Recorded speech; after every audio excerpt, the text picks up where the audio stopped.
इथंच काँग्रेसचं पॅनल लागलं, ते बी 2 कमी म्हणजे अर्धा आहे. बंधूंनो, या नगरीचा जो काही कायापलट झालेला आपल्याला पाहायला मिळतो, नगरपालिका होण्याच्या आधी, नगरपंचायत होण्याच्या आधी, ग्रामपंचायतीपासून आतापर्यंत हे सर्वच्या सर्व जे काय आपल्याला वैभव या नगरीचं दिसतंय त्याचे जबाबदार असतील तर अशोकांना चराटे. कारण या शहरानं, मी सुद्धा 25 वर्ष या शहराशी जोडलं गेलेलो आहे. अनेक विकास कामं झाले, त्यावर खोलात मी जाणार नाही, परंतु सगळी परिपूर्ण झाली का तर अजून व्हायचे. जो जाहीरनामा आहे, तुमच्या लक्षात असेल 15 दिवसापूर्वी अशोकांनांचा वाढदिवस झाला. त्या वाढदिवसाला मी आलो होतो, आपण नव्हता साहेब, आणि त्या दिवशी मी सांगून गेलो होतो, उमेदवार ठरलेले नव्हते, की अण्णा म्हणलं जनतेकडनं जाऊन तुम्ही त्यांचे प्रश्न समजून घ्या आणि जनतेतनं जाहीरनामा तयार करा. तो सर्वच्या सर्व जाहीरनामा पूर्ण करण्याची जबाबदारी आमची राहील. आणि त्याच पद्धतीचा एक आदर्श असा जाहीरनामा इथं आपल्या समोर, या शहरासमोर त्यांनी ठेवलेला आहे. मी काय म्हणलं, काँग्रेसला मतदान मागायचा अधिकार नाही, पॅनल उभा करण्याचा अधिकार नाही, कारण विकास कोण करू शकतं? जे सत्ताधारी तेच विकास करू शकतात ना. मी बघितले तर काँग्रेसचे काय होर्डिंग, एकानं तर पट्ट्यानं स्टॅम्प पेपरच लावला. कुठला पक्ष आहे? कुठला वेगळाच पक्ष आहे. स्टॅम्प पेपरच लावलाय, छापून होर्डिंग लावलंय की मी हे करणार, मी शौचालय करणार, मी अमुक. अरे कसं करू शकतो दादा? कुठनं निधी आणणार? कारण या देशामध्ये, या राज्यामध्ये, या जिल्ह्यामध्ये सत्ता कोणाची आहे? आम्ही का ठामपणानं सांगतो, आंबेडकर साहेब का ठामपणानं सांगतात? कारण केंद्रामध्ये एनडीएचं सरकार, प्रधानमंत्री मोदींचं सरकार आहे. राज्यामध्ये महायुतीचं देवेंद्रजी फडणवीस साहेब, एकनाथ शिंदे, अजितदादांचं सरकार आहे, आणि त्यांचे सगळे कार्यकर्ते आम्ही इथं आहे. आज अण्णांच्या बरोबर पालकमंत्री इथं आहेत, आरोग्यमंत्री दुसरे हसन मुश्रीफ साहेब आपल्यासोबत आहेत, उच्च तंत्र शिक्षण मंत्री चंद्रकांत दादा तुमच्यासोबत आहेत, खासदार तुमच्या सोबत आहेत, सगळेच तुमच्या सोबत आहेत. म्हणून आम्ही सांगू शकतो की हा जाहीरनामा आम्ही पूर्ण करणार. अनेक कामं त्यांनी सांगितलेले आहेत, सांस्कृतिक सभागृह वगैरे वगैरे, परंतु 2 कामं मला प्रामुख्याने या ठिकाणी सांगायचे आहेत. एक म्हणजे या आजरा शहराला कुठल्याही परिस्थितीत रिंग रोड होणं गरजेचं आहे. तो रिंग रोड पूर्ण करण्याची जबाबदारी माझी आहे. रिंग रोड झाला पाहिजे, कारण शहरात एवढी वाहतूक, खरं म्हणजे ज्यावेळी हे रस्ता 4 लेन झाला, संकेश्वर पासून बांदा आंबोलीचा जो रस्ता झाला, तो होत असताना मला आनंद वाटला की आता बेस्ट काम झालं. आता एवढा रस्ता मोठा झाला, कॉन्क्रीट झाला, गडिंग्लज शहर आणि आजरा शहरातली आता ट्रॅफिकची आमची समस्या सुटेल, परंतु ती डबल झाली. जसा मोठा रस्ता झाला तेवढे लोक जास्त आले, तेवढ्या गाड्या लागायला लागल्या, आणि ही समस्या वाढत चालली. आणि म्हणून गडिंग्लज आणि आजरा नजीकच्या 1 वर्षाच्या आत या दोन्हीला रिंग रोडचा प्रस्ताव मंजूर करून आणण्याची जबाबदारी माझी आहे. दुसरं, तुम्ही या ठिकाणी शहरामध्ये आता फिरत असताना आम्ही बघितलं की आपल्या पिण्याच्या पाण्याची व्यवस्था जलजीवन मिशनच्या केल्यामुळं रस्ते सगळे खराब झालेले. आता अण्णा ते रस्ते आपल्याला करायचे नाही आहेत. करायचे नाही आहेत म्हणजे डांबरी करायचे नाही आहेत, ते सगळे रस्ते कॉन्क्रीटचे करायचे आहेत. या सगळ्या शहरातले अंतर्गत रस्ते आंबेडकर साहेब आपल्याला कॉन्क्रीटचे करायचे आहेत. त्यासाठी आपण सगळ्यांनी साथ दिली पाहिजे. आणि त्याचबरोबर ड्रेनेज सिस्टीम सुद्धा नाही आहे शहराला. एवढं मोठं शहर, आता तुमच्या निम्म चंदगड शहर आहे, तुमच्या निम्मी लोकसंख्या किंवा तुमच्यापेक्षा निम्मे मतदार चंदगडमध्ये आहेत. 82 करोड रुपयाची ड्रेनेज सिस्टीम तिथं मंजूर झालेली आहे, ज्याचा उल्लेख मगाशी नाईक साहेबांनी केला. या शहरातले सगळे जे ओव्हरहेड असणाऱ्या सगळ्या केबल्स आहेत, वायर्स आहेत, त्या सगळ्या अंडरग्राऊंड घालायचे. चंदगड शहरामध्ये 18 करोड रुपये त्याला मंजूर झाले. म्हणजे आपल्या विचाराचं सरकार असेल की आपण काय करू शकतो याचं उदाहरण मी मुद्दा म्हणून द्यायला लागलेलो आहे. आणि या सगळ्या गोष्टी इथं करणं शक्य आहे, कारण आपल्या विचाराचं सरकार राज्यात, केंद्रात आहे. आपल्या विचाराचे सगळे नेते, सगळे मंत्री आपल्यासोबत आहेत. म्हणून आपण मतदान, बंधू भगिनींनो, मतदान करताना विचारपूर्वक मतदान करत असतो. आपण मशीनमध्ये गेल्यावर जाऊन डोळे बंद करून मतदान करत नाही. आपल्याला विचार असतो की बाबा माझ्याशी कोण संपर्कात राहील, माझ्या शहराचं वैभव कोण टिकवू शकेल, कोण निर्माण करू शकेल, आमच्या मुलाबाळांचं भवितव्य कोण सुरक्षित करू शकेल. अशा अनेक बाबतीत, निवडणूक म्हणजे मतदान करत असताना या सगळ्या बाबींचा विचार आपण करतो.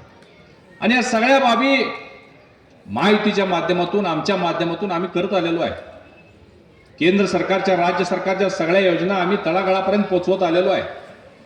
अनेक योजना एवढ्या योजना आहेत की फक्त कपडेच आपल्याला विकत घ्यायला लागतील, बाकी सगळं योजनेतनं मिळतं, सगळं मिळतं. कुठली मगाशी तुम्ही उल्लेख केला मुस्लिम समाज, या शहरामध्ये मला वाटतं जिल्ह्यातलं एकमेव गाव आहे ज्याच्यात 50% मुस्लिम समाज आहे. आणि मी तुमचा अभिनंदन करतो, आभार व्यक्त करतो की तुम्ही 6-7 लोकांना प्रतिनिधित्व सुद्धा मुस्लिम समाजाच्या इथं देत आहे. काँग्रेसचे लोक मुद्दाम इथं येऊन सांगतात किंवा ते पॅनल करत असताना सांगतात की भाजप आणि मुस्लिम वेगळे आहेत, मुस्लिम समाज भाजप बरोबर जात नाही, भाजप मुस्लिम समाजाबरोबर जात नाही. परंतु मला आपल्याला प्रश्न विचारायचा, इथं मोठ्या संख्येने मुस्लिम बांधव सुद्धा आहेत, भगिनी आहेत, जेवढ्या काही योजना आहेत त्याचा लाभ देत असताना कुठं दुजाभाव झाला का? आज देशामध्ये प्रधानमंत्री मोदींची अन्न सुरक्षा योजना सुरू आहे. 80 करोड लोकांना देशामध्ये 35 किलो धान्य महिन्याला दिलं जातं. यामध्ये मुस्लिम समाजाला बाजूला काढले का? 80 करोड लोकांना रेशन दिलं जातं. अख्ख्या जगामध्ये भारत एकमेव देश आहे जिथं या पद्धतीची योजना सुरू आहे. प्रधानमंत्री आवास योजना 3.5 करोड घरं PM आवास योजनेतनं दिलेले आहेत. त्यामध्ये 31 लाख घरं मुस्लिम समाजाला दिलेले आहेत. आणि विशेषतः मुस्लिम भगिनींच्या नावावरती घरं आहेत. पुरुषांच्या नावावर 85% घरं ही महिलांच्या नावावर दिलेले आहेत. यामध्ये कुठं दुजाभाव झाला का? 10 कोटी घरांना शौचालय दिले, तिथं दुजाभाव झाला का? 12 कोटी घरांमध्ये सिलेंडर दिले गेले, तिथं दुजाभाव झाला का? आज अनेक योजना आहेत. प्रधानमंत्री किसान सन्मान योजना आहे. 6,000 रुपये केंद्र सरकार, 6,000 रुपये राज्य सरकार देते. यामध्ये कुठं दुजाभाव केला का? आता मुख्यमंत्री लाडकी बहीण योजनेचा उल्लेख केला. किती मोठी योजना आहे, किती महत्वाकांक्षी योजना आहे. आज बघा, या योजनेमुळं महिला सुद्धा संरक्षित झालेल्या आहेत, स्वावलंबी झालेले आहेत. पूर्वी नव्हतं असं.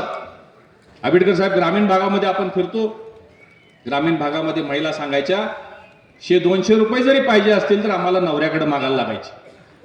कारण शेतीचा पैसा, व्यवसायाचा पैसा, नोकरीचा पैसा सगळा नवऱ्याच्या खात्यावर, महिलेकडे पैसा येणार कुठून? आणि मग पैसे लागले की नवऱ्याकडे मागा, टिकली जरी घ्यायची म्हणले तरी नवऱ्याकडे पैसे मागायला लागायचे. आता तसं आहे का? आता टिंकून मेसेज आला की ताई निघाली बँकेत, बरोबर आहे का? नवऱ्याचं बी लक्ष असते मेसेज कधी वाचतो. आता उलट झालंय. आता नवराच म्हणतोय जरा शनिवारी परत देतो, जरा लागायचे. किती मोठी योजना आहे बघा. आणि मला तुम्हाला प्रश्न विचारायचा आहे, ही योजना घेत असताना तुम्हाला कुठला आमदार, खासदार, मंत्र्याची शिफारस लागली का? कुठल्या कलेक्टर, तहसीलदारकडे जावं लागलं का? प्रांताचे उमरे जिजवायला लागले का? थेट खात्यावर तुमच्या पैसे, खात्यावर पैसे, किसान सन्मानचे खात्यावर पैसे, आवास योजने खात्यावर पैसे, शौचालय, गॅस, कसले अनुदान असू दे, नोकरीचं असू दे, सगळे पैसे खात्यावर येतात. कसे येतात? तुमच्या लक्षात आहे का? बघा, जुन्या जाणत्या लोकांना माहिती आहे. काँग्रेसचे स्वर्गीय पंतप्रधान राजीव गांधीजी यांनी एकदा जाहीरपणानं भाषणात सांगितलं होतं की मी ज्यावेळी दिल्लीवरून 100 रुपये पाठवतो, लाभार्थ्याला 15 रुपये मिळतात, 85 रुपये कुठे जातात मला माहित नाही. हे कोण म्हणलं होतं? काँग्रेसचे दिवंगत स्वर्गीय राजीव गांधीजी पंतप्रधान असताना जाहीरपणानं बोलले होते. आज तसं होतंय का? 11 वाजता बटन दाबले की 11:05 आपल्या खात्यावर पैसे. कसे आले हे पैसे? तुमच्या लक्षात आहे का? बघा, मेमरी आपली वीक असते. 2014 साली देशाची कमान ज्यावेळी प्रधानमंत्री मोदीजींनी सांभाळली, तिने देशातल्या नागरिकांना आवाहन केलं की आपण सगळ्यांनी जनधन खातं उघडा, बँकेमध्ये 0 बॅलन्स जनधन खातं उघडा. काँग्रेसनं टीका टिप्पणी करायला सुरू केली. गावागावामध्ये जाऊन आंदोलन केले, मोर्चा काढल्याने लोकांना सांगायला सुरुवात केली की बँकेत खातं काढू नका, हे मोदीजी तुमच्या खात्यातले पैसे काढून घेतील. लक्षात आहे का तुमचं? अशा पद्धतीचा अपप्रचार केला होता. आज काय अवस्था आहे? 55 करोड जनधन खाते आहेत. 55 करोड म्हणजे 55 कोटी लोकांची बँकेत खातेच नव्हती. कसा देश प्रगत होणार? कसा देश बलशाली होणार? कसा विकसित भारत होणार? आणि या 55 करोड खात्यांमुळं आज हे जे अनुदानाचे पैसे किंवा हे जे सगळे आहेत ते DBT, डायरेक्ट बेनिफिट ट्रान्सफर, थेट लाभार्थ्यांच्या हातामध्ये येतात. कुठेही वशिला नाही, कुठेही गडबड नाही, घोटाळा नाही. अशा पद्धतीचं काम करणारं सरकार राज्यात, केंद्रात असताना आपल्याला काय कमी पडणार? तुम्ही बघा, देशभरामध्ये खूप मोठ्या प्रमाणात कामं सुरू आहेत. इन्फ्रास्ट्रक्चर डेव्हलपमेंट मोठ्या प्रमाणात होतंय. रस्ते, ब्रिजेस, डॅम्स, विमानतळ, railway station, railway, Vande Bharat सारखी रेल्वे. आम्ही पूर्वी परदेशात गेलो की युरोपमध्ये रेल्वेमध्ये बसलो की पूर्ण AC ट्रेन असायची. आम्हाला खूप भारी वाटायचं, आपल्या देशात असली कधी रेल्वे येईल का, एखादा तरी डबा रेल्वेचा ACचा होईल का असं वाटायचं. आज वंदे भारत देशभरामध्ये 85 वंदे भारत धावतात. सगळेच्या सगळे डबे AC आहेत, त्यामध्ये एअर कंडिशन बरोबर खाणं पिणं नाश्ता झोपण्याची व्यवस्था सगळी व्यवस्था त्या रेल्वेमध्ये आहेत, आमच्या भारतामध्ये आहे. हे सगळं निर्माण केलं गेलेलं आहे. अनेक पद्धतीनं देशाचा विकास होतोय. राज्यात सुद्धा सन्मान मुख्यमंत्री आणि उपमुख्यमंत्री महोदयांच्या माध्यमातून अनेक पद्धतीने विकासाची कामं सुरू आहेत. आपल्या जिल्ह्याला सुद्धा काही कमी मिळालेलं नाही. कोल्हापूर जिल्ह्याला सुद्धा भरभरून दिलेला आहे. बघा आता सातारा कागलचा रस्ता 6 लेन कॉन्क्रीटचा रस्ता चालू आहे, 3,500 कोटी रुपये. परवाच तुम्ही पेपरला वाचला असेल, कोल्हापूर शहरासाठी आता बास्केट ब्रिज मंजूर झाला, 1,050 कोटी रुपये. तुमचा संकेश्वर बांधा 4 लेन कॉन्क्रीट रस्ता पूर्ण झाला. कोल्हापूर रत्नागिरीचा रस्ता आता कॉन्क्रीटचं काम चालू आहे. कोल्हापूर शहरामध्ये 150 इलेक्ट्रिक बसेस PME बस योजना म्हणून आहे. 150 एका बसची किंमत 2 करोड रुपये. आम्ही आजऱ्यापर्यंत अण्णा ती बस पाठवणार आहे. इथल्या लोकांना सुद्धा अल्प दरामध्ये AC मध्ये बसून कोल्हापूरला यायला लागणार आहे. आता गाडी करायची आवश्यकता नाही. 150 इलेक्ट्रिक बसेस कोल्हापूरला PME मधनं मिळालेले. आमच्या 40 वर्षाच्या मागणीला प्रधानमंत्री महोदयांनी आणि मुख्यमंत्री महोदयांनी तिथं मान्यता दिली आणि सर्किट बेंच आता कोल्हापूरला झालेला आहे. हायकोर्टला जाण्यासाठी आमच्या लोकांचा मुंबईला किती खर्च होत होता. मुंबईला गेला की 10,000 रुपयाचा कार्यक्रम व्हायचा. परंतु आज ते कोल्हापूरमध्ये सर्किट बेंचची व्यवस्था निर्माण झाली. किती मोठी व्यवस्था आपल्या 4-5 जिल्ह्यांसाठी झालेली आहे. आपल्या सगळ्यांच्या आरोग्याची काळजी आपलं सरकार घेत आहे. प्रधानमंत्रींच्या माध्यमातून आयुष्यमान भारत आयुष्यमान कार्ड दिलं जातं. तुम्ही बघा आज आरोग्यमंत्री बसलेलेच आहेत, त्यांनाही आश्चर्य वाटतंय, आम्हालाही आश्चर्य वाटतं. आजाराचं प्रमाण एवढं वाढलंय की किती आजार आहे ते कळतच नाही. पूर्वी 20 वर्षापूर्वी जी महात्मा ज्योती फुले योजना होती त्यामध्ये 450 आजार होते. पुन्हा 2 वर्षाला ते अपडेट झाले, 900 झाले, पुन्हा 1300 झाले, पुन्हा 1600 झाले आणि परवाच तुम्ही पेपरला वाचला असेल 2300 प्रकारचे आजार आहेत. 2300 प्रकारचे आजार, त्याचा उपचार त्या 5 लाखाच्या या कार्डच्या माध्यमातून केलं जातं. तुम्ही बघा आज आपल्या दैनंदिन जीवनामध्ये आपला आहार आपलं आरोग्य त्याच्याकडे दुर्लक्ष होतंय आपलं. आणि म्हणून आपण साधा थंडी ताप जरी आला आणि तुम्ही डॉक्टरकडे गेला तरी 10-5 हजारचा कार्यक्रम आपला आहेच.